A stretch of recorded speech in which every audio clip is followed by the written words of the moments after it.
Assalamualaikum warahmatullahi wabarakatuh. Perkenalkan, saya Reski Saputri dengan nomor induk mahasiswa 12120600104. Di sini saya akan membahas materi qiraah singkat tentang biologi mengenai tahapan-tahapan manusia dalam Al-Quran Al-Karim.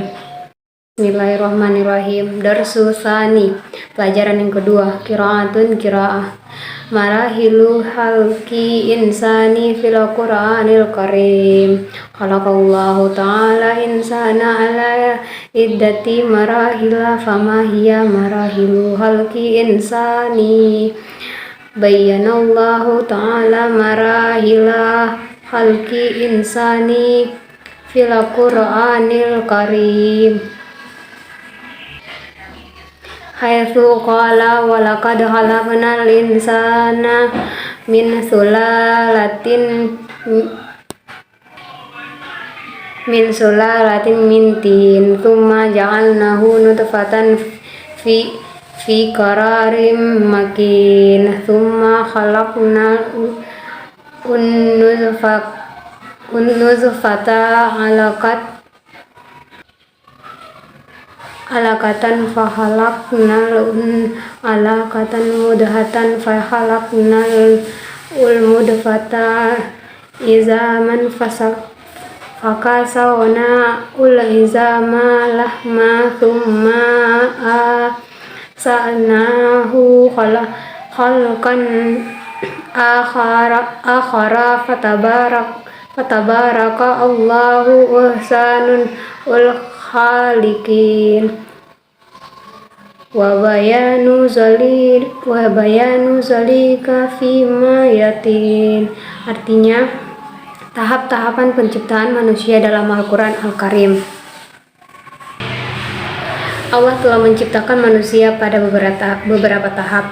Lalu apa saja tahap-tahap penciptaan manusia itu? Allah menjelaskan tahap-tahap penciptaan manusia di dalam Al-Quran Al-Karim, sebagaimana firman Allah, "Dan sungguh kami telah menciptakan manusia dari saripati atau berasal dari tanah.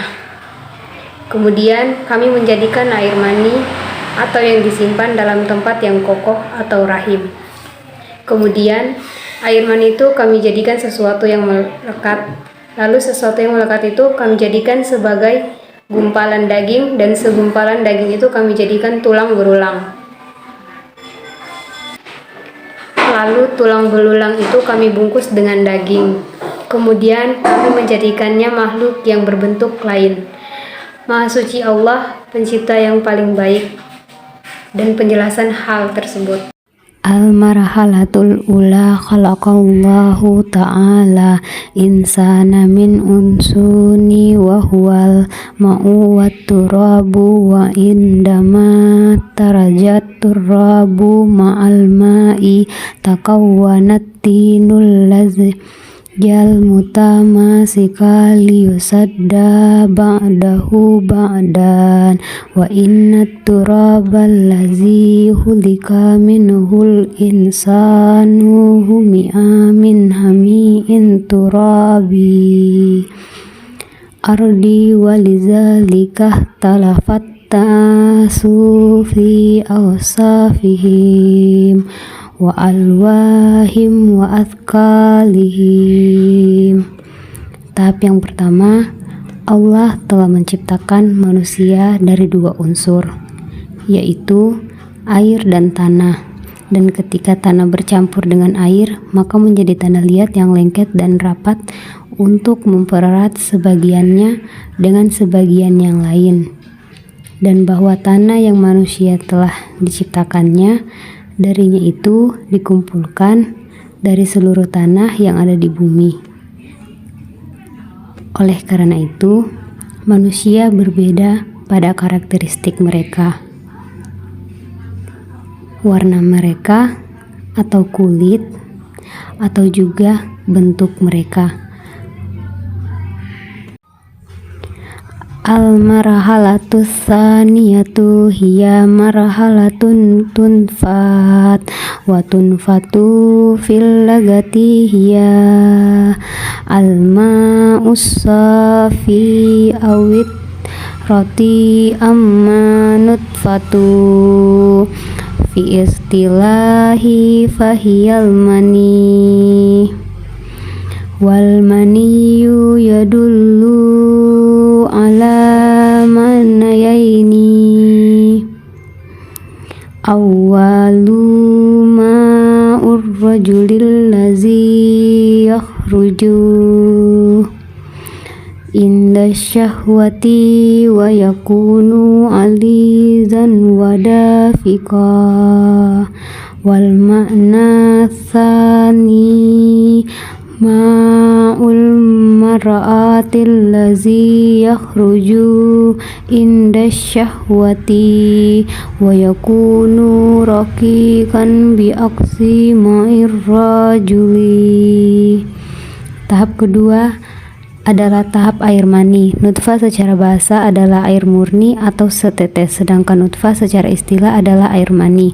Semen menunjukkan dua arti. Yang pertama, air pria yang keluar saat syahwat dan kental dan mengalir. Dan yang kedua, air wanita yang keluar saat syahwat dan encer, berbeda dengan air pria. Al-marhalatu tsalisatu hiya marhalatul alaqa. Wal alaqatu fil lugati fit'atu min zammi yatuzu bi annahu galizun wa jamid. Fa ba'da an tatakawwanan nutfatu tataharraka bittijahi rahmin thumma tata'allaqa bi quwwatin fi jidarir rahmi walizalika atlaqallahu ta'ala alaiha ismal alaqah. Tahap ketiga adalah tahap alaqah. Dan alaqah dalam bahasanya adalah segumpal darah yang ditandai dengan kental dan kaku. Setelah bekuan terbentuk, bergerak menuju rahim, kemudian menempel kuat pada dinding rahim. Dan itulah sebabnya Allah Subhanahu wa Ta'ala menyebutnya alaqah. Al-marhalatur rabi'atu hiya marhalatul mudghati.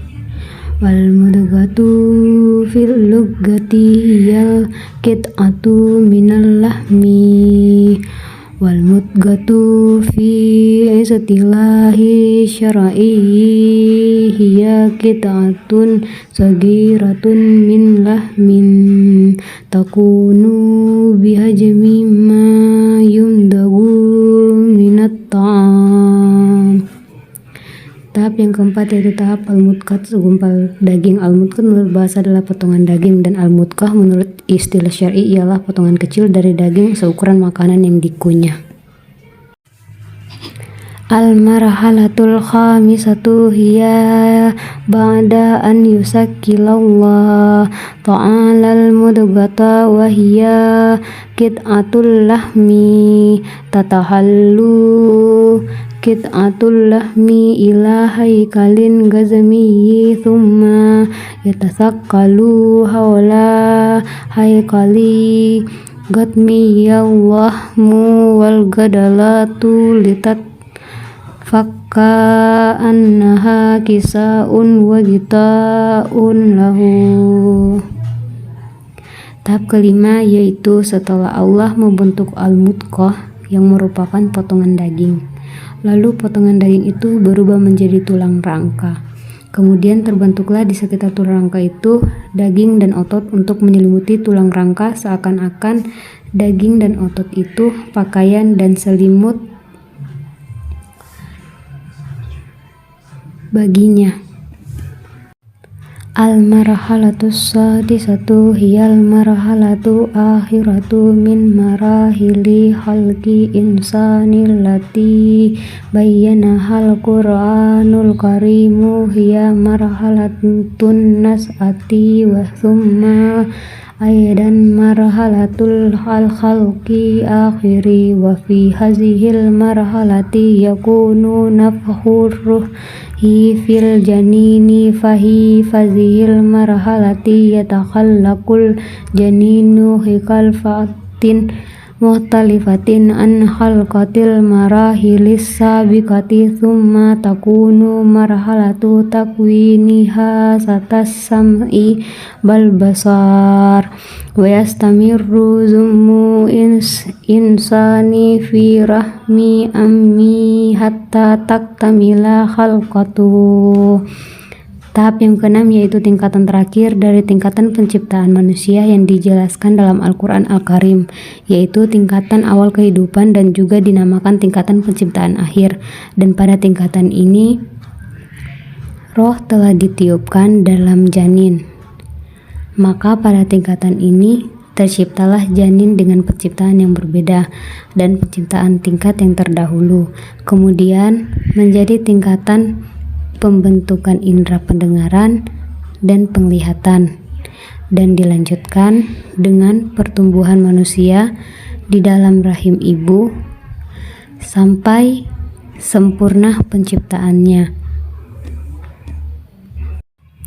Tadribu ajib anis suwali biikhtisar.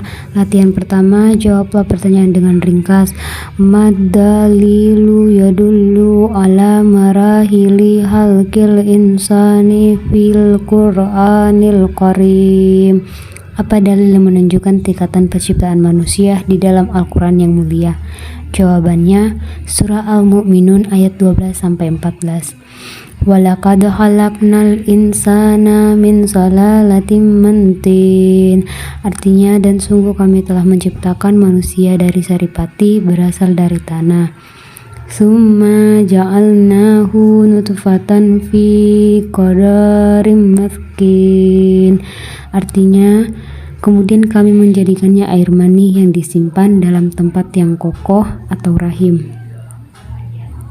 Thumma khalaqnan nutfata 'alaqatan fa khalaqnal 'alaqata mudghatan khalaqnal mudghata izaman fa kasawnal izama lahma thumma anzalnahu khalqan akhar fatabarakallahu ahsanul khaliqin.